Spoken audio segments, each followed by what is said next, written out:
ان انا شاركت 10 مرات في البطوله دي. لا ما اعرفش، بس احنا شاركنا 7 مرات. انت عارف ان انا اخدت البطوله 9 مرات؟ احنا خدناها مرتين والنهارده هناخد الثالثه. طب خليك كده في سنظل اوفياء. فوز وحظ. بص بلاش التعصب، اهم حاجه ان احنا في الاخر بنتجمع، ان احنا بنلبس تيشيرت منتخب واحد وهو منتخب مصر. هو ده المفيد وده اهم حاجه. ازيكم عاملين ايه؟ بتتخانقوا ليه؟ بتتخانقوا ليه؟ شايفك بتتخانقوا؟ لا احنا كان بس عشان النهارده مباراه السوبر وانا بقول له ان الاهلي. وانت؟ انا بقول الزمالك. ايه ده؟ طب المصري فين؟ ما هو في الاخر هنوصل لكده. حامد وايمي بيتخانقوا؟ ما اعتقدش، الكلام ده غريب جدا. بس انا شايفك. طب عايزين نقول ايه بقى؟ بالتغطيه الخاصه بتاعتكم للسوبر. ان احنا عايزين بنحب شعبنا وعايزين نشرف شعبنا. ورينا بقى انت هتقدمنا ازاي لشعبنا. ولكن سنقول اصدقاء الكرام في اجواء اكثر من ممتازه هنا في لقاء السوبر المصري كلاسيكو العرب، اجواء قد تكون ناريه والكل يستمتع هنا في الامارات وخصيصا بابو ظبي. لقاء تيكي تاكا، لقاء ناري، لقاء اسطوري، الكل سيستمتع هنا في لقاء تغطيه خاصه وممتازه مع حامد وايمي. مش ممكن يا ميدو. يلا يلا.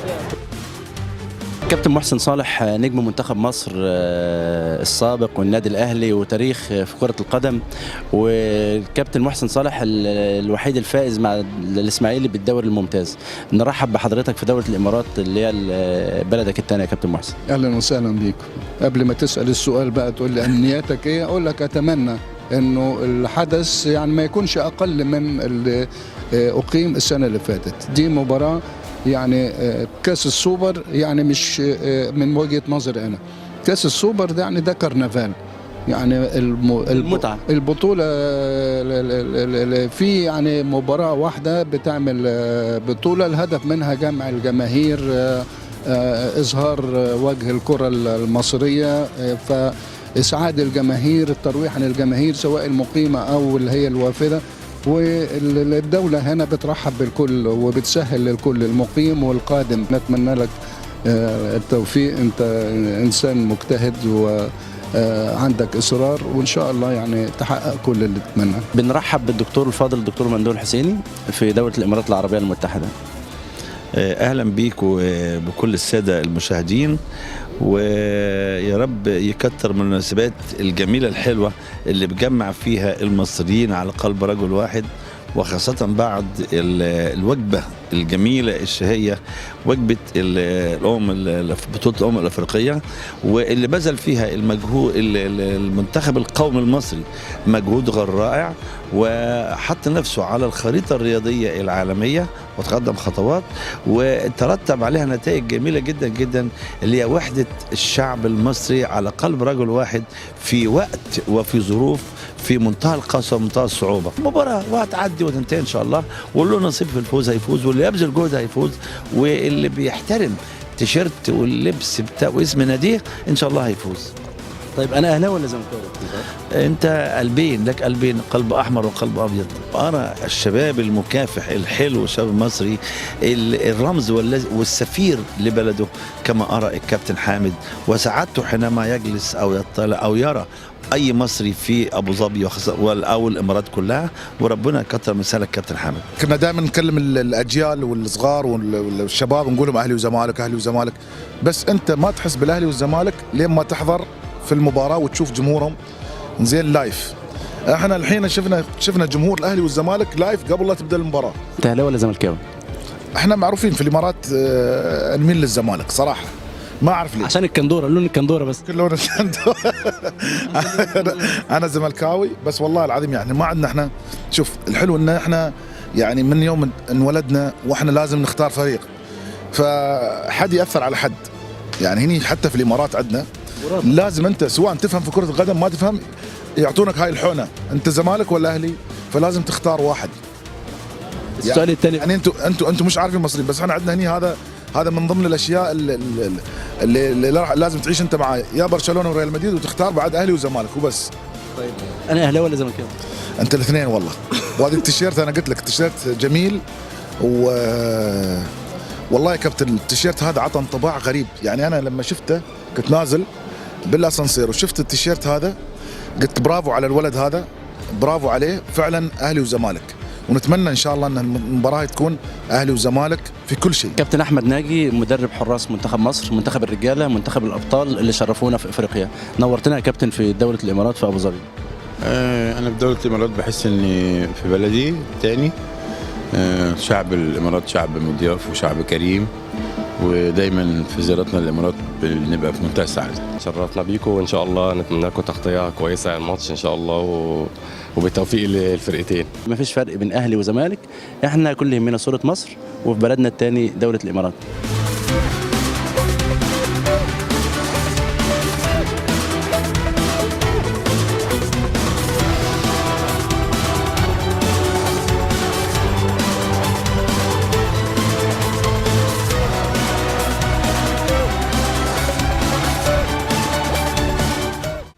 جاية بسلام، السلام أمانة من أرض السلام مصر إلى الأرض الأمان الحبيبة الإمارات.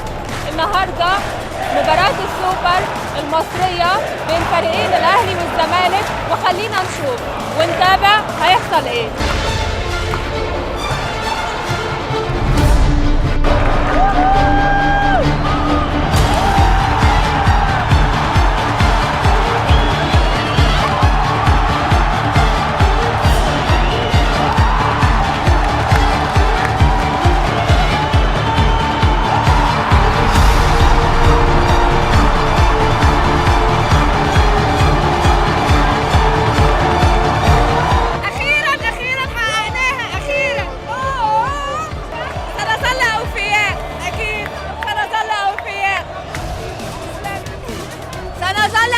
زمالك وميرسي لابو ظبي على استضافتهم. الماتش يجنن، ودايما ده عهدنا بيهم، احنا عايشين في دبي، وميرسي كتير قوي للامارات.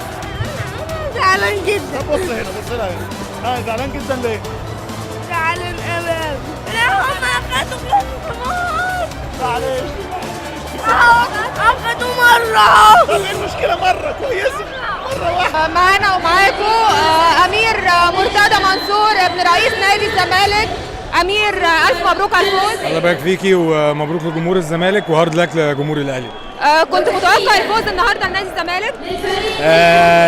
شو يعني كنت حاسس لما عرفت ان عدد جمهور الاهلي اكتر من جمهور الزمالك اتفائلت. انا بتفائل بالظروف اللي احنا ما بنبقاش فيها متكافئين.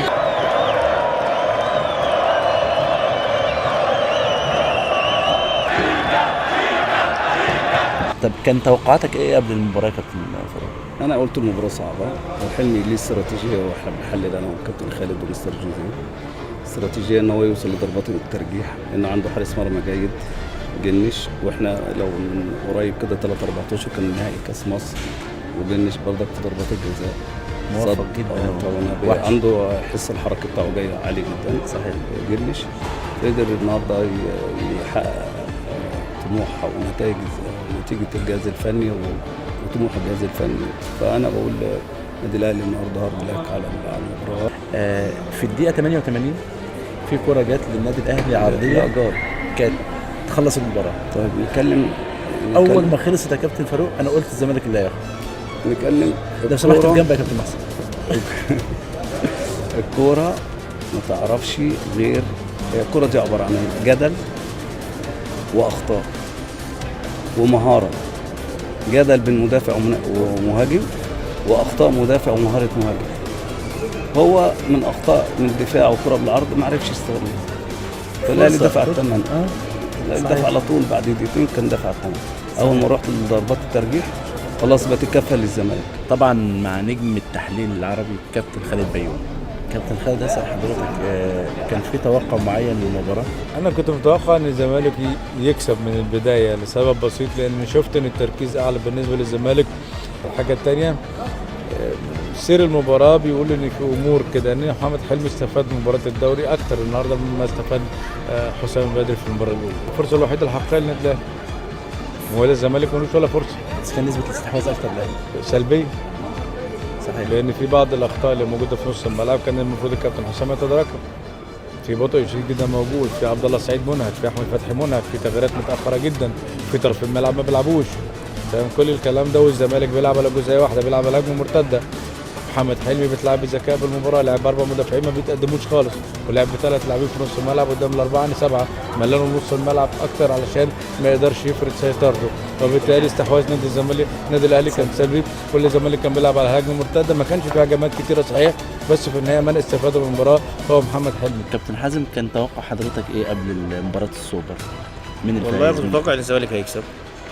كنت عايز ماتش صعب بس الزمالك هيكسب يعني، الله اعلم. هو كنت بتمنى طبعا وتوقعت ذلك يعني. الف مبروك لنادي الزمالك كابتن حازم. حبيبي. وطبعا اللمسه بتاعت حازم امام مش موجوده دلوقتي في الفرقه، انت شايف مين في الفرقه دلوقتي؟ في طبعا حازم امام، في مصطفى فتحي لعيب كويس، في ايمن حفني لعيب كويس، في نادي الزمالك لعيبه كتير كويس، مش كبالة طبعا. كابتن حازم توجه رساله للجمهور اللي حضر النهارده من مصر؟ بقول لهم الف شكر، وشكل مصر كان كويس والناس شجعت باحترام. الخسر النادي الاهلي لما خسر الجمهور طلع باحترام، الزمالك الجمهور كان متواجد وشجع بشكل حضاري جدا جدا. انا شايف ماتش النهارده فيه مميزات كتيره جدا نقدر نستفيد منها ان شاء الله.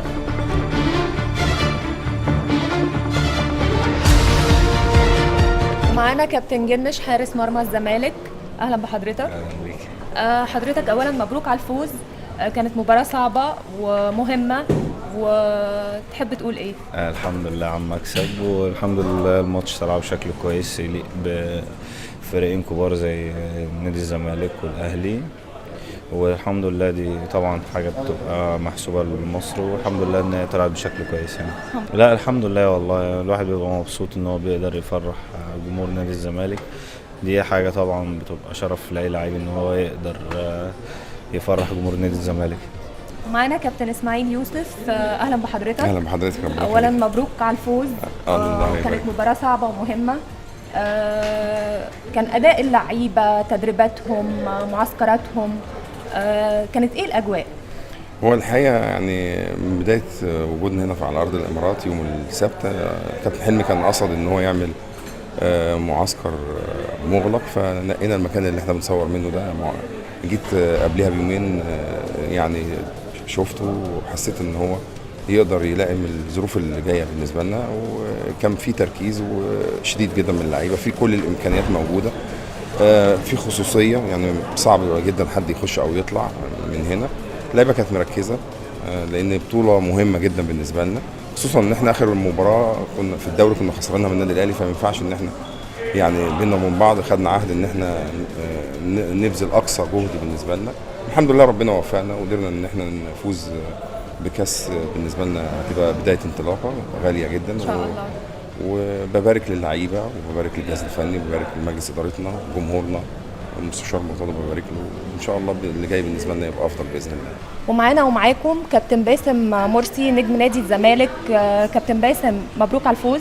الله يبارك فيك ربنا. كانت مباراة صعبة وكنتوا مشدودين ماتش طبعا من لعب النادي الاهلي نادي كبير ونادي محترم، فالحمد لله قدرنا نفوز عليه بضربة الجزاء، فدي اول بطولة سوبر لمعانا الزمالك، فبشكر ربنا الحمد لله. والبطولة قرب عليها طبعا بقالي من سنتين بقى موجود في نادي الزمالك بقالي 2.5 سنين، فدي رابع بطولة ليا، فالحمد لله دي حاجة كويسة بالنسبة لي. كابتن باسم للمرة الثانية على التوالي الامارات بتستضيف السوبر المصري، كنت حاسس ان انت بتلعب بره مصر؟ لا والله يعني اجواء كلها مصرية ما شاء الله، جمهورين يعني الملعب بتملك جمهور الاهلي وجمهور الزمالك، فطبعا اكننا موجودين في مصر. طبعا دولة الامارات دولة محترمة جدا، تنظيم هايل جدا وحاجة محترمة جدا، حاجة تشرف فعلا، فبنشكرهم على الاستضافة الجميلة دي، والحمد لله اللي احنا برضه قدرنا نكسب بطولة السوبر الحمد لله.